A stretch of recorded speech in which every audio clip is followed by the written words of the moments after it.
right run back. Okay. So, you know, yes. Yes. Can you hear me? Yeah, I can hear you very well now. Praise God. Yes, praise God. Yeah, what we're experiencing is an example of the proverb, an African proverb that says, "You don't wake up your children for a neighbor's cooking." You know that, right? Yes. Wow. Yes. You don't wake up your children for a neighbor's cooking. In other words, the internet is something that belongs to Jim Crow. Not because Jim Crow is the only people that can do it, but because Jim Crow is using that, it's using a technique called false sense of security. You know, it's like a neighbor saying, you know, listen, you know, we're cooking over here. You don't need to cook. Or they do it in a very sophisticated way by giving you the impression that, you know, once they're cooking, you don't need to cook. Except when they started cooking, their primary focus is their own family. So if you just, because you saw them cooking, you just assume, oh, it's going to be enough for them and you, then that's basically what's happening here. Not only there may not be enough for both families, but also that, you know, if they chose to not invite you in, you can force yourself in. You understand? Yes. Okay. So Jim Crow is very, very good at that. First, you know, there was a time it forbids us to do anything for ourselves because everything that we do is supposed to be done for him. Now that is all terroristic. Over a period of time, it seemed as if it was being accepted as something normal and something real and something, you know, again, it's consistent with these are the delusions, these are the falsehood that, you know, got us to where we were before 1990. So therefore, now we have to understand this is a learning process. What is happening right now, what you witness is a learning process. Now, you're supposed to be witnesses to the God order. And, you know, for our entire existence. But Jim Crow pushes a false sense of security on us to say, okay, internet is there for everybody to use. And then, but he has all the controls. The first question you should ask yourself is, you know, why should he be the only one to create the internet? He makes an investment because he knows the value of internet. Now, you're supposed to do the same thing, or we are supposed to do the same thing. But, you know, the propaganda of making you look like you're not supposed to be in that business, along with the false sense of security, it's easier to not have to worry about looking for money to invest in developing an internet. All that come together. So, you know, together they call false sense of security. Until you corner to this point where you have been thinking the internet is available, all you need is just get an email and then go on Google Hangout and you're going to be able to broadcast and communicate with your people and everybody else. The reality is what you're seeing right now. Can you see that, Sister Q? Yes, sir, I do. Absolutely.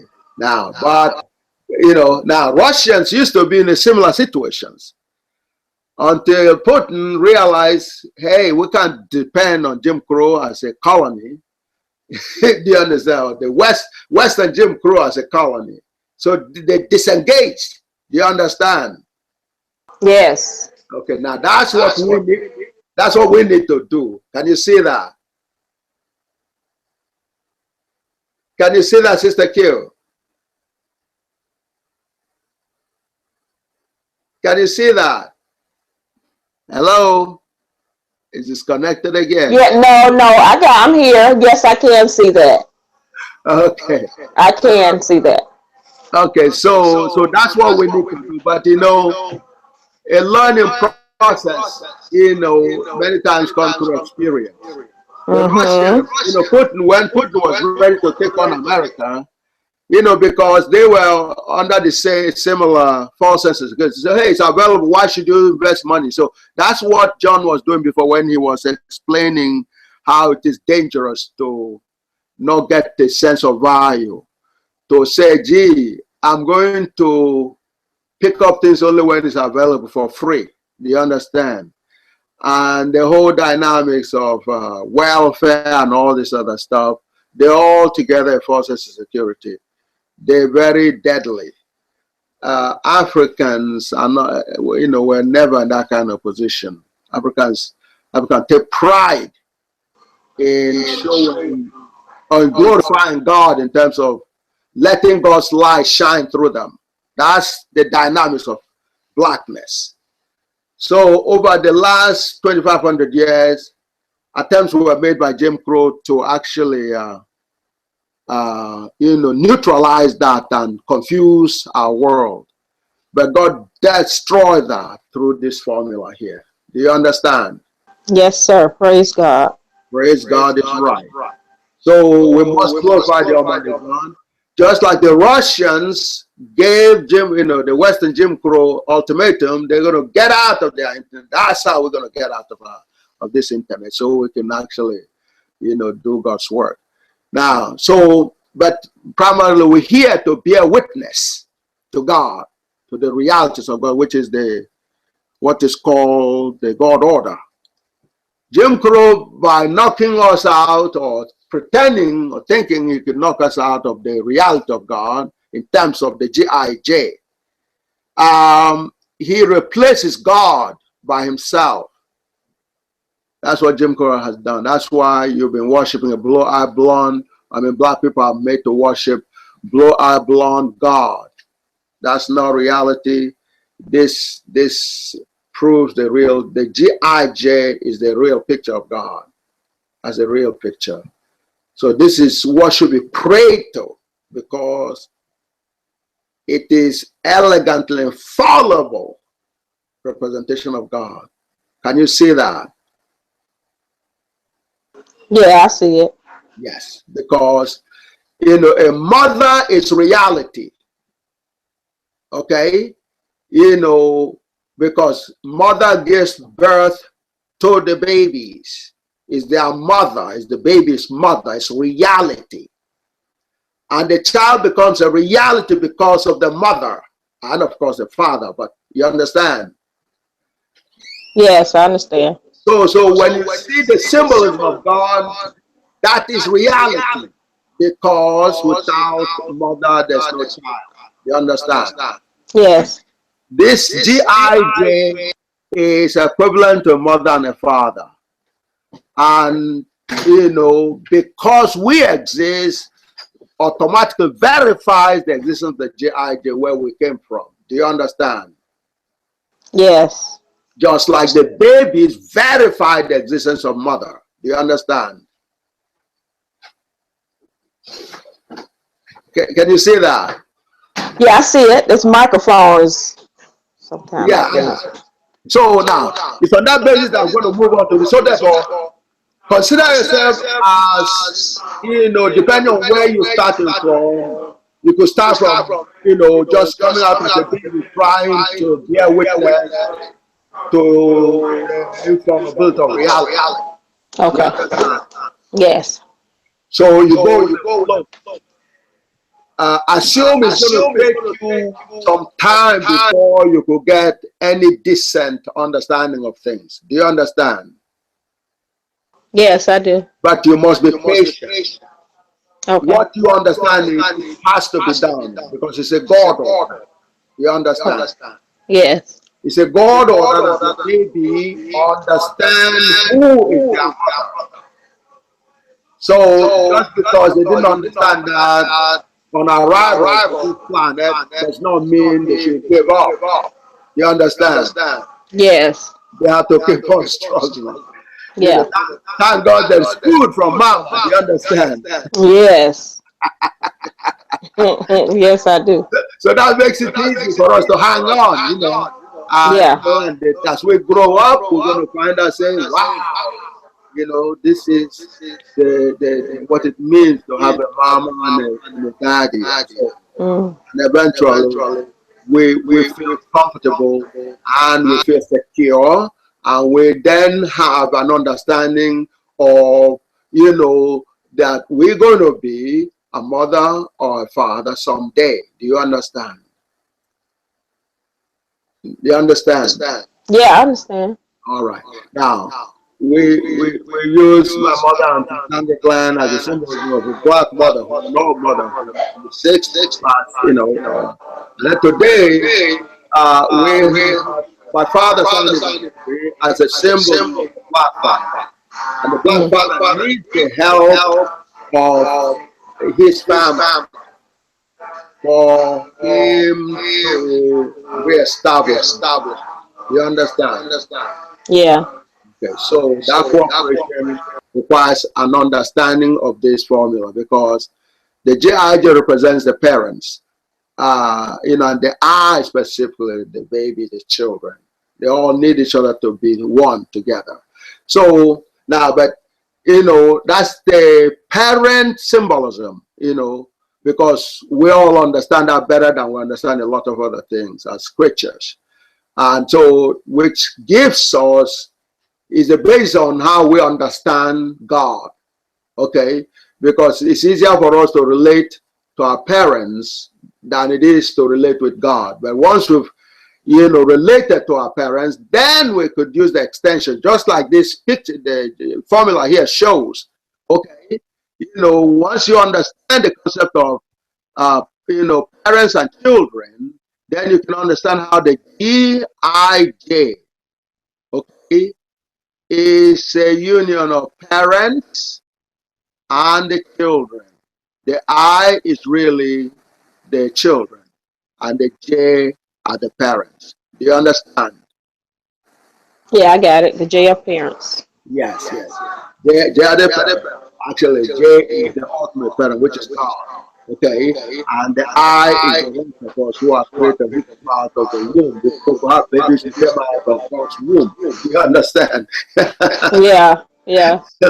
So, but God put the parent symbolism so we can, you know, once we're comfortable with that, then we can relate with God, you know, who is the ultimate, you know, parent, you know, for everyone, everything, you know, stones have parents, you know, you understand, and all that, you know, all creatures have parents, but that's the Almighty God. You understand? So now, what we do, so therefore, it is with that spirit you're going to hang on through the equations. You're going to see equations like this one. It's symbolism, like I said, it represents God and us. Do you understand? Yes. Yes, it represents God and us. Now, but what, you know, usually when we're starting out in the fundamental fashion, we don't have this kind of picture. Okay, we're just trying to understand. It takes a while. It takes a while for us to get into say, gee, we're going to use a symbol. You know, symbolism.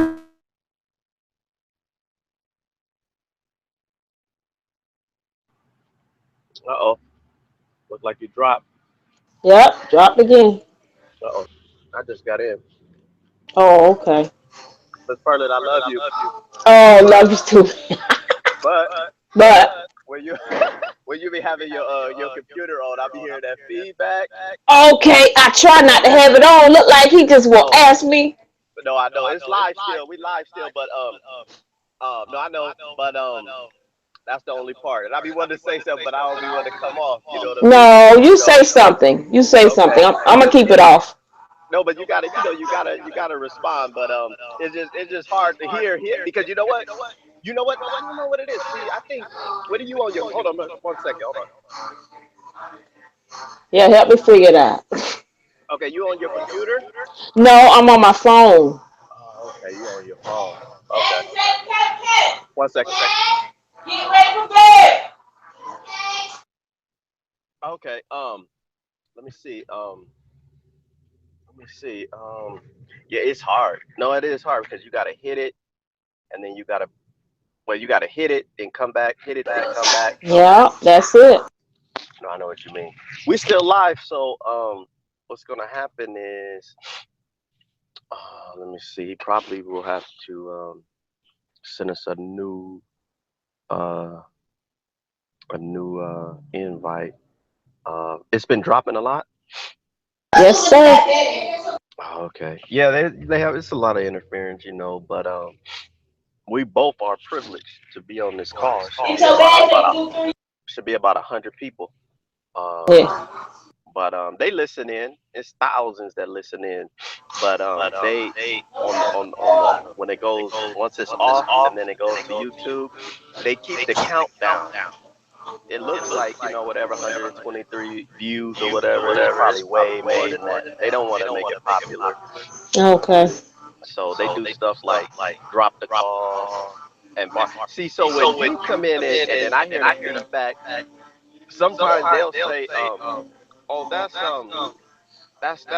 them, coming in," because they know that they do. Like in the first broadcast in 2015, we did the briefing, and what happened was when he got to the Riemann part, this is the first time that he explained the Riemann to the whole entire world.